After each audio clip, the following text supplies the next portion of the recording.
성탄절을 우리가 맞이하면서 메시아가 오신 이유라는 제목으로 하나님의 말씀을 전하겠습니다. 어떤 엄마가 딸을 유치원에 데려다 주면서 주차 위반 딱지를 그렇게 받았습니다.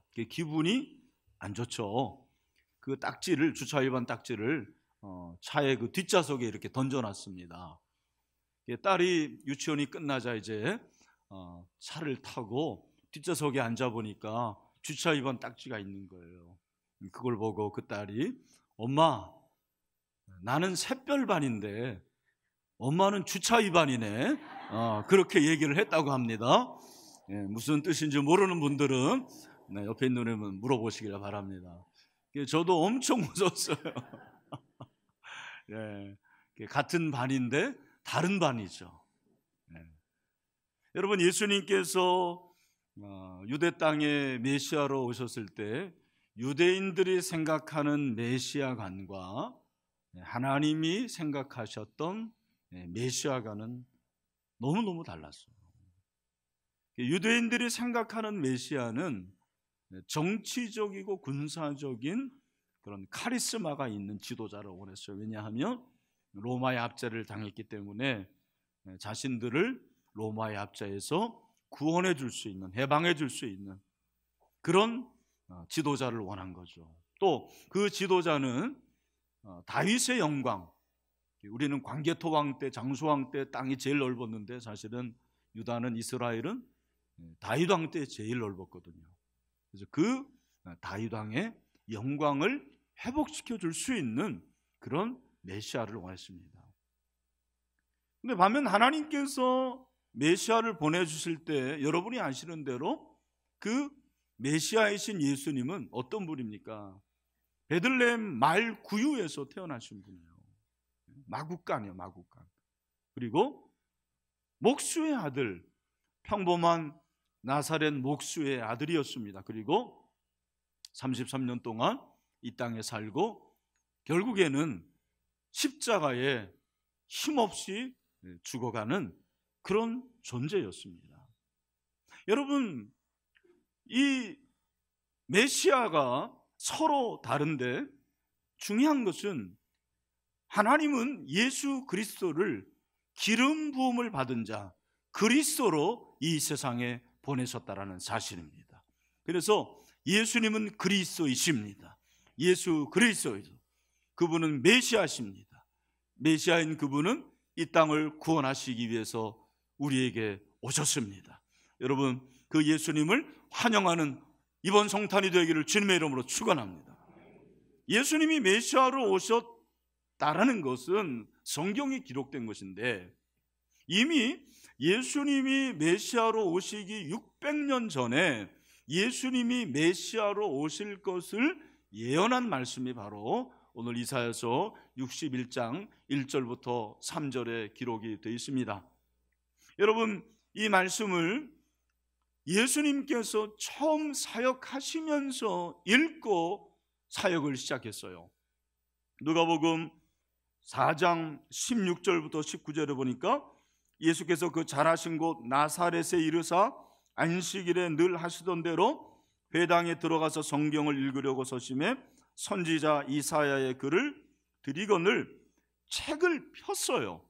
예수님이 구약의 책을 펴서 이렇게 기록된 데를 찾으시니 61장, 이사야서 61장 1절부터 3절의 말씀을 일부러 어떻게 하신 거예요?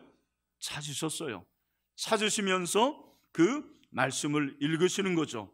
이사야의 글을 들이거늘 책을 펴서 이렇게 기록된 데를 찾으시니 곧 주의 성령이 내게 임하셨으니 이는 가난한 자에게 복음을 전하게 하시려고 내래 기름을 부으시고 나를 보내사 포로된 자에게 자유를, 눈먼 자에게 다시 보게 함을 전파하며 눌린 자를 자유롭게 하고 주의 은혜의 해를 전파하게 하려 하심이라 하였더라. 아멘.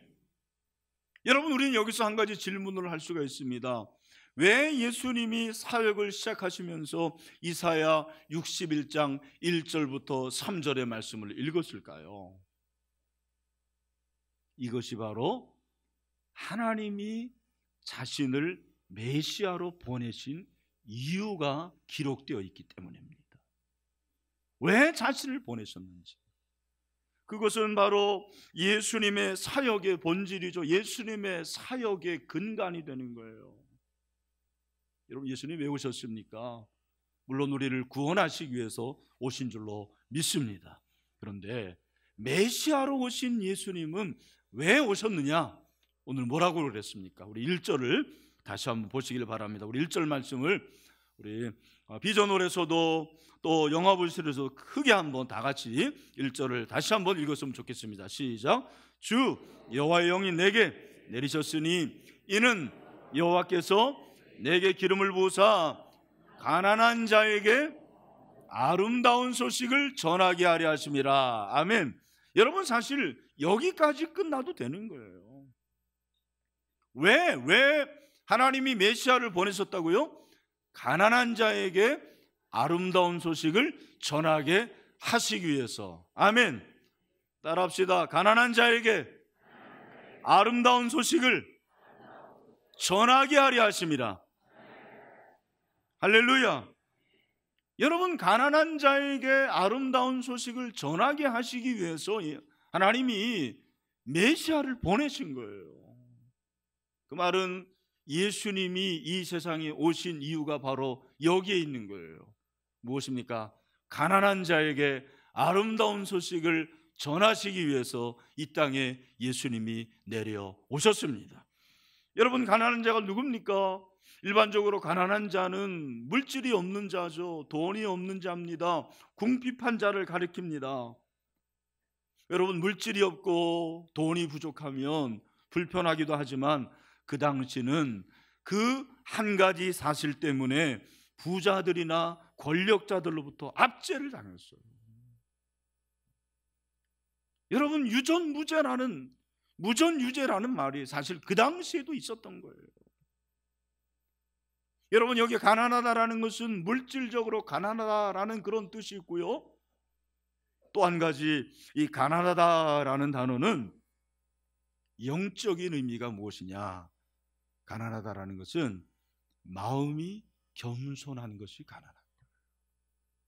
뭐가 가난하다고요? 마음이 겸손한 거. 여러분, 성경에 아마도 가난한 자의 각주 일본어로 그렇게 기록되어 있는 성경들이 있을 거예요. 거기에 뭐라고 그랬습니까? 겸비한 자라고 되어 있습니다. 이 가난한 자는 어떤 자입니까? 겸비한 자, 겸손한 자, 마음이 낮은 자를 가리키는 것입니다. 여러분, 가난하다는 것이 그냥 물질이 없고 부족하고 그것만이 아니에요. 이 가난한 것은 무엇입니까? 내 마음이 겸손한 거예요. 내 마음이 낮은 것입니다. 사실 교회 안에는 부자들보다는 가난한 자들이 훨씬 많습니다. 여러분, 가난하다라는 것이 무엇입니까? 사람마다 가난하다라는 것의 기준이 다 다른 것 같아요. 유명한 영성학자죠, 헨리 나우에는 가난한 자가 누군가를 이렇게 정의를 했습니다. 한번 들어보세요. 가난한 자는 먼저 우리와 다른 사람들, 빈민가에 사는 이들, 거리에서 자고 무료 급식소를 순회하는 이들, 정신병원이나 감옥 또는 쉼터에 있는 이들이 생각날 것이다. 맞죠? 하지만 가난한 사람은 훨씬 더 가까운 곳에 우리 가정이나 교회 또는 직장 안에 있을 수 있다. 그보다 더 가깝게는 사랑받지 못하고 거절당하고 학대받는 우리 자신이 바로 그 가난한 사람일 수 있다. 그렇게 정의를 했어요. 여러분, 그러고 보면 우리 모두 다 가난한 사람이에요. 이건희 목사도 가난한 사람이고 여러분도 가난한 사람입니다. 우리 주님의 관심이 부자가 아니었어요. 우리 주님은 부자 많이 안 만났어요. 가난한 자를 만났어요. 제가 생각해 보니까 예수님이 처음 설교를 하시는데 산상수훈의 첫 번째, 팔복의 첫 번째가 뭐예요? 마태복음 5장 3절, 심령이 가난한 자는 복이 있나니 천국이 그들의 것입니다. 아멘. 여러분, 천국이 가난한 자의 것이래. 내가 가난하니까, 돈이 없으니까 잘 됐다? 그게 아니고, 뭐가 가난하다? 심령이 가난한 자가 복이 있다고 합니다.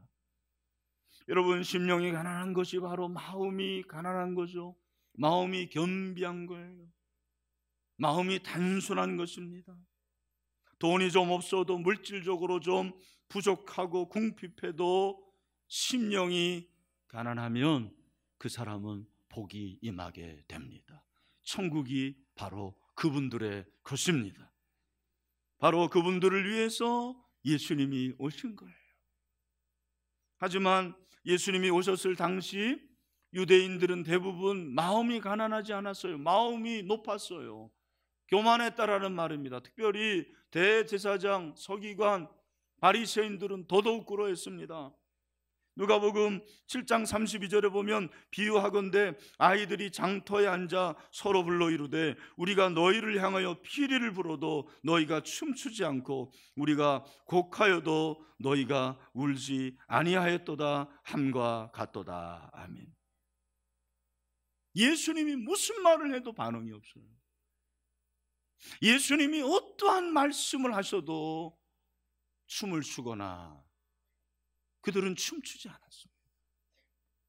그들은 울지 않았습니다. 저는 우리 신일교회를 목회하면서 그런 질문을 가끔 받습니다. 목사님, 어떻게 신일교회가 이렇게 건강한 교회가 되었습니까? 어떻게 신일교회가 이렇게 성장하고 변화가 되었습니까? 제가 생각할 때 몇 가지 이유가 있을 것 같아요. 제자 훈련, 그리고 새생명 전도를 통한 복음 전도. 그러나 제가 생각하는 한 가지가 있는데 그것이 무엇이냐면 우리 신일교회 성도들의 마음이 가난하기 때문입니다. 성도들의 마음이 가난해요. 그래서 하나님의 말씀을 전할 때 그 말씀을 하나님의 말씀으로 받게 되는 거예요. 아멘. 우리 교회는 아멘이 많은 줄로 믿습니다. 인간의 말로 받아들이지 않는 거예요. 하나님의 말씀으로 받아들입니다. 그 말씀을 잘 수용을 해요. 그리고 그 말씀대로 살아가려고 노력을 합니다. 여러분, 예수님은 부자와 그리고 죄인과 세리, 누구를 더 좋아하셨습니까? 죄인과 세리들이었어요. 그들은 다 가난한 자들이었습니다. 여러분, 오늘 이 시대도 마찬가지입니다. 누가 정말 마음이 가난합니까? 정말 마음이 가난한 사람이 누굽니까? 제가 보니까 저 유치부에서 예배드리고 있는 애들이에요. 유치부 아이들 마음이 정말 가난합니다. 여러분, 유치부 애들 중에서 교만한 애들 보셨습니까? 여러분 손자들 교만해요? 천연 기념물입니다. 여러분 30이 넘어가면 결혼하기 어려워요. 왜? 눈이 높아서. 여러분 눈이 높은 게 아니라 뭐예요? 마음이 높은 거예요. 마음이 높습니다. 저는 영적으로도 마찬가지라고 생각합니다. 여러분이 하나님의 말씀에 마음을 낮추고 하나님 앞에 겸비할 때 하나님께서는 여러분에게 은혜를 내려 주십니다. 우리 신일교회가 심령이 가난한 교회가 되기를 간절히 소원합니다. 천국이 임하게 될 줄로 믿습니다. 그렇다면 이 본문에서 말하는 가난한 자가 누군가? 구체적으로 하나님 이사야를 통해서 우리에게 말씀을 하시는데 세 가지 부류의 사람들이 가난하다고 그랬어요. 여러분 1절을 보면 마음이 상한 자를 고친다. 가난한 자가 누구냐면 마음이 상한 자들이 가난한 자들이에요. 두 번째는 포로되고 갇힌 자가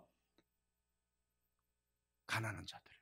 그리고 3절에 나오는데 슬퍼하는 자가 가난한 자들이에요. 여러분 이 세 가지에 해당되지 않는 사람들이 누가 있을까요? 마음이 상하고 포로되고 갇힌 자, 그리고 슬퍼하는 자, 다 우린 여기에 해당이 될 수밖에 없는 것입니다. 오늘 저는 먼저 이 세 가지 중에서 마음이 상한 자를 고치시는 메시아 예수 그리스도를 같이 한번 살펴보려고 합니다. 오늘 본문에 보니까 1절에서 하나님이 나를 보내사, 메시아를 보내사 마음이 상한 자를 고치며 그랬어요. 한번 따라 합시다. 마음이 상한 자를 고치며. 사람은 누구나 상처가 있어요. 상처가 없는 분들은 없더라고요. 저에게도 상처가 있고 여러분에게도 상처가 있습니다. 이 상처는 오랫동안 지속되고 쌓아온 거예요. 여러분이 상처를 어디에서 가장 많이 받느냐면, 내가 시간을 제일 많이 오래 보내는 곳에서 상처를 받습니다. 가정, 그리고 여러분들이 아마 직장, 교회를 오래 다닌 분들은 교회에서도 상처를 받을 거예요. 누구의 상처를 가장 많이 받느냐? 나하고 가장 가까운 사람으로부터 상처를 받게 돼 있습니다. 여러분, 예수님은 그 마음의 상처를 고쳐주시기 위해서 오셨다고 말씀을 하고 있습니다. 치유하시기 위해서 오셨습니다. 사랑하는 형제자매 여러분, 예수님은 치유자십니다. 메시아신 그분은 저와 여러분의 마음의 상처를 치유해 주실 수 있는 분입니다. 오늘 본문에서 그렇게 말씀하시는 거예요. 내게 기름을 부으사. 여러분, 성경에서 기름이라는 것은 특별한 의미인데 뭡니까? 병을 고치는 치료제가 기름이에요. 기름. 우리 주님이 기름을 부음을 받았어요. 메시아십니다. 그렇기 때문에 저와 여러분의 마음의 상처를 치유해 주실 수 있는 분입니다. 저는 설교를 준비하면서 성경에 2,000명 이상의 인물들이 나오는데 그 중에 마음의 상처가 정말 많았던 사람이 누굴까라는 생각을 해봤어요. 여러분, 누가 생각이 나십니까? 저는 요셉이 생각이 났어요. 아마 요셉을 처음 듣는 분도 있을지 모르겠는데, 요셉은 믿음의 조상 아브라함의 증손자고 이삭의 손자고 그리고 야곱의 아들이에요. 11번째 아들인데, 아버지 야곱이 요셉을 너무너무 사랑하는 거예요. 편애합니다. 라헬 때문에. 이 편애를 받고 요셉이 형들의 시기를 받습니다. 그 시기로 인해서 어떻게 됩니까? 결국 팔리게 되는 거죠. 인신매매를 당하게 됩니다. 팔려서 요셉이 결국 이집트의 바로의 왕 시위대장, 오늘날로 말하면 경호실장의 집에 노예로 가게 됩니다. 여러분, 노예로 갔지만 요셉은 열심히 충성합니다. 그래서 주인의 눈에 들고 주인이 신뢰를 합니다. 그런데 보디발 아내가 요셉을 유혹을 합니다. 여러분이 아시는 대로 그 유혹을 이기게 되는 거죠. 유혹을 이기고, 그러나 그에게 돌아온 것은 감옥이었습니다. 감옥에 가게 되는 거예요. 누명을 쓰게 됩니다. 여러분, 한번 생각해 보세요. 요셉에게 상처가 얼마나 많았을까? 정말 많았을 거라고 저 생각을 해요. 네, 성경을 보니까 요셉을 믿음의 사람이라고 말하지 상처의 사람이라고 말하지 않아요. 상처의 사람이라고 얘기하지 않습니다. 여러분, 그렇습니다. 우리 여기 세 가족들이 있는데 예수를 처음 믿으면 그런 생각을, 내가 이제 교회 다니니까 행복이 시작이 되고 불행은 끝이 난다. 여러분, 물론 행복이 오기도 하지만 사단은 여러분이 행복한 걸 그대로 내버리질 않아요. 그래서 자꾸 시험을 주고 고난을 줍니다. 그래서 이기지 못하게 하는 거예요. 사랑하는 우리 세 가족들, 넉넉히 이기게 되기를 주님의 이름으로 축원합니다. 여러분, 특별히 저는 이 요셉을 보면서 느낀 거는, 성경은 요셉을 상처의 사람이라고 말하는 것이 아니고 뭐라고 말해요? 믿음의 사람이고 또 형통의 사람이라는 거예요. 아니 어떻게 이렇게 될 수가 있습니까? 창세기 39장 2절 이하에 보니까 성경의 기자는 바로 요셉에 대해서 형통한 사람이라, 여호와께서 요셉과 함께 하심으로 그가 형통한 자가 되어 그의 주인 애굽 사람의 집에 있으니 그의 주인이 여호와께서 그와 함께 하심을 보며 또 여호와께서 그의 범사에 형통하게 하심을 보았더라. 아멘. 그렇구나. 여러분, 상처가 우리를 불행하게 하는 것이 아닙니다. 중요한 것이 무엇입니까? 여러분, 우리는 상처 가운데서도 하나님 앞에 겸손하고 겸비한 마음을 가지면 상처가 오히려 저와 여러분에게 별이 되는 그날이 오게 될 줄로 믿습니다. 여러분, 우리 안에 쓴뿌리가 있는데 제가 어떤 분의 얘기를 들었든지 아니면 제가 책에서 읽었든지 제 컴퓨터 데이터에 그렇게 써놨더라고요. 제가 공식을 하나 말씀을 드릴게요. 지난주에는 제가 수학 공식 2 더하기 2는 뭐다?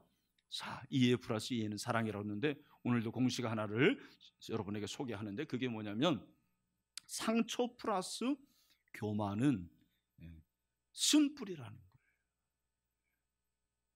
여러분, 상처가 있는 것 때문에 그것이 쓴뿌리가 되는 게 아니라는 것을 성경은 말씀하고 있어요. 상처가 있는데 거기에 교만이 더하면 그것이 나에게 쓴뿌리가 된다는 거예요. 여러분 잘 들어주십시오. 이것이 죄를 번식시키는 온상이 되는 거예요. 바로 이런 쓴뿌리가 제일 많이 드러나는 것이 어디냐면 우리의 가정이에요. 가정. 여러분의 가정, 결혼 생활입니다. 그래서 핸드릭스라는 분은 우리의 가장 깊은 상처가 폭로되는 계기가 특히 결혼이라는 긴밀한 관계다, 그렇게 얘기를 했습니다. 우리가 혼자 살 때는 사실 내게 상처가 있다는 걸 잘 몰라요. 근데 결혼을 하고 보면 바로 내 옆에 그 사람과 더불어서 상처가 드러나게 됩니다. 왜냐하면 그 상처가 서로의 상처를 건드리기 때문에 그래요. 그래서 저는 그렇게 생각합니다. 우리 부모가 자녀에게 줄 수 있는 가장 큰 선물이 뭘까? 여러분 뭐라고 생각하십니까? 치유된 부모의 자아상을 자녀에게 넘겨주는 것처럼 귀한 게 저는 없다고 생각해요. 여러분 목사님 저도 마찬가지입니다. 제가 여러분에게 줄 수 있는 게 무엇일까요? 여러분에게 좋은 말씀을 주고 여러분에게 신방을 해주고 여러분에게 가르침을 주는 것도 중요하지만 제가 그리스도인으로서 건강한 자아상을 여러분에게 주면 그것이 여러분에게 큰 선물이 되는 줄로 믿습니다.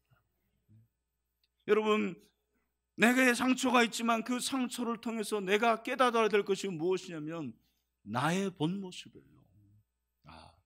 내가 이런 존재밖에 안 되는구나. 나는 참 죄인이구나. 나는 내가 괜찮은 사람인 줄 알았는데 내가 이 사람과 살다 보니까 내가 결혼을 해보니까 참 나는 나쁜 놈이구나. 참 나는 형편없는 사람이라는 것을 내 스스로가 깨닫는 거예요. 그게 겸손이라고 생각해요. 여러분 그러면 뭐가 생기는 거예요? 그러면 한 가지 길밖에 없습니다. 여러분 내가 죄인인 걸 깨닫으면 하나님께 나아가고 하나님의 은혜를 구하게 되고 하나님이 주신 은혜로 말미암아 나는 새로운 사람으로 변화되게 될 줄로 믿습니다. 그래서 우리는 하나님께 나아가는 것입니다. 여러분 하나님께 나아가는 자는 하나님께서 치료책을 다 준비하신다고 말씀을 하셨어요.